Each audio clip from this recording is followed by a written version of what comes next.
अगस्त का महीना ख़त्म हो गया, सितंबर भी ख़त्म होने वाला है, अक्टूबर का आगाज़ होने वाला है। यानी ठंडी का सीज़न आने ही वाला है। धीरे धीरे बरसात लोगों को परेशान किया है, बहुत सारे लोगों को फ़ायदा भी पहुंचाया है। जिनके तालाब में पानी नहीं था वहाँ पे पानी आया है, परंतु जिनके तालाब में मछली बड़ी साइज़ की थी वहाँ ऑक्सीजन का शॉर्टेज हुआ है, तालाब में अमोनिया बढ़ा हुआ था। बहुत सारे लोगों का नुकसान भी हुआ है इस बरसात सीजन में। अब जाकर के ठंडी आने वाला है, तो इस समय भी आपको अलर्ट रहना है। ऐसा नहीं है कि बरसात ख़त्म हो गया, मछली पालन में समस्याएं ख़त्म हो गई। समस्या नहीं आता है तो वह गर्मी में ही नहीं आता है, बरसात में समस्या आता है, फायदा भी होता है। ठंडी के दिनों में एक तो मछलियों का ग्रोथ कम जाता है और परेशानियां भी आता है, उसमें फंगल इन्फेक्शन का शिकायत आ रहा है, बैक्टीरियल इन्फेक्शन का शिकायत आने लगता है। सारे चीज़ों पर आपको माइन्यूटली से निगाह बना करके रखना पड़ेगा। तालाब पर डेली विजिट करिए मॉर्निंग के टाइम में, सप्ताह में 1-2 दिन 3 दिन, और जब आकाश में बादल लगा रहे तो डेली सुबह के टाइम में आप विजिट करिए। दोस्तों, आपने देखना आरंभ कर चुका है मेरा YouTube channel fish farming and seeds. मेरा नाम बबलू सिंह, बिहार हाजीपुर के रहने वाले। कोलकाता निहाड़ी वह जगह है जहाँ पे हमारा मछली के बच्चे यानी फिश सीड का काम होता है। क्योंकि हम बिहार हाजीपुर के रहने वाले, पूरे देश भर में हमें यहाँ से हाजीपुर से by courier, by Indian postal department मछलियों के ग्रोथ संबंधी दवा, मछली में बीमारी नहीं लगे इसकी दवा, किसी भी तरह की मछली का मेडिसिन हम भेजते रहते हैं। और कोलकाता निहाटी से तो हम बच्चे आपके लिए भेज ही रहे हैं। लाखों कस्टमर हैं हमारे जो रेगुलर जुड़े हुए हैं, बच्चे मंगाते हैं, मेडिसिन मंगाते हैं। हम बताना चाह रहे थे कि ठंडी का सीज़न आरंभ होने वाला है अक्टूबर, कल परसों से 2-3 दिन बाद जब आप वीडियो देख रहे होंगे, अक्टूबर का महीना का आगमन हो चुका होगा, ठंडी का आगमन हो चुका होगा।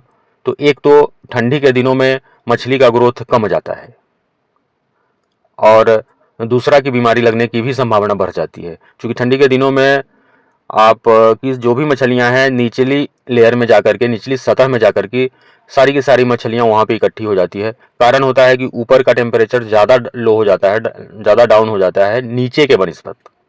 नीचे उनको कुछ गर्मी मिलती है, ऊपर ज़्यादा ठंडी रहती है। इसके कारण सारी मछलियां वहाँ इकट्ठी हो जाती है और आप अंदाज़ा लगा सकते हैं कि पूरे तालाब की जितनी भी मछलियां हैं एक जगह ज़मीन के आसपास ये जाकर के इकट्ठी हो जाए, उनमें हलचल नहीं हो, तो फंगल इन्फेक्शन लगना मुनासिब होता है। इसके लिए कुछ मेडिसिन आता है। अगर आपको भी प्रॉब्लम हो इस तरह का आपके तालाब में, तो दिए हुए नंबर पर कॉल करके आप मेडिसिन मंगवा सकते हैं। जो लोग अभी तक बच्चे नहीं डाल पाए हैं अपने तालाब में, या फिर अमूर कॉमन कार्प का जो लोग बच्चा डालना चाहते हैं, वे भी दिए हुए नंबर पर कॉल करके बच्चे अपना बुक करा सकते हैं, मंगा सकते हैं। हम बात कर रहे थे मेन है कि ठंडी का आगमन में अपने मछलियों को किस तरह से आपको फीडिंग करानी चाहिए, कौन कौन सी मछलियाँ आपके तालाब में है, तो कौन कौन सा चीज़ आपको मछलियों को देना चाहिए। जब भी आप फीडिंग कराएं, ठंडी का सीज़न आने वाला है, तो उसमें आप उस फीड में, चाहे वह पंगास का पालन कर रहे हो, रूपचंदा का, या फिर आईएमसी, रोहू, कतला, ग्रास, सिल्वर कॉमन कार्प का, जिस किसी भी मछली का आप पालन कर रहे हैं, उसमें जैगिरी यानी कि गुड़, इसको मिलाना न भूलें। साथ में मिनरल मिक्सर भी मिलाएं, ग्रोथ वाली कुछ मेडिसिन आती है, इसको भी मिलाएं। हम बताना चाहेंगे आपको ठंडी के दिनों में ग्रोथ करने वाली एक मछली जो ग्रास कार्प मछली है।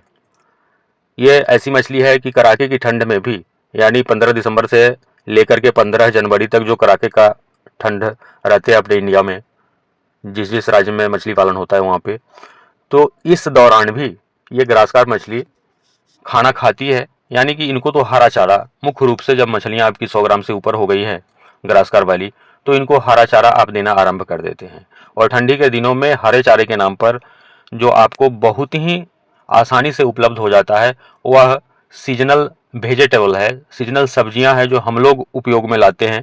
और उसके पत्ते, यानी गोभी के पत्ते, ये फूल गोभी हो, आपके यहाँ भी मिलना अब आरंभ ही हो जाएगा, या फिर पत्ता गोभी हो, इनके पत्ते हैं जो आप अपने ग्रासकार वाले तालाब में डाल सकते हैं।